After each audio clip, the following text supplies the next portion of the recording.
po sa ating lahat. Kumusta? So, DJ ayaw ng paawat. Naku!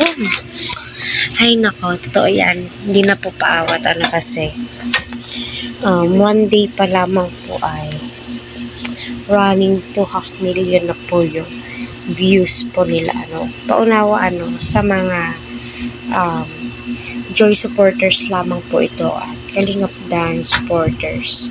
Kung hindi po fit sa inyo itong video ito, paalala ko, kung hindi fit sa inyo, better to skip this video. Kaysa naman po, may masabi po kayo na hindi maganda sa ating mga millennials o sa ating kabataan. Kung may sasabihin man po kayo, advice, mas mainam pa. Pero kung magmumura kayo dito sa akin comment section, better to leave na lamang po.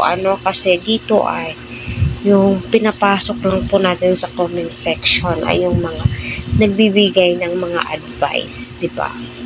Dahil sobrang kinilig nung lumapit na si Joy sa kanya. Ito yung time na nasa table po sila. Kita naman po natin, papikit-pikit pa po si Papa Dan that time. Tuwing ngumingiti siya ay nawawala naman po talaga yung singkit niyang mata. Diba? Lalong-lalo na po si Joy. So, sino ba naman hindi kikiligin? Napaka-natural po yung kilos po nila. Hindi po sila trying hard, diba? Ang sweet nga nilang tignan, nakakatuwa.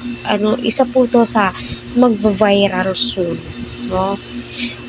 John Carr, Edsy, and DJ or Dan Joy, and then Cedros, at saka sa mga susunod na mga love themes, diba?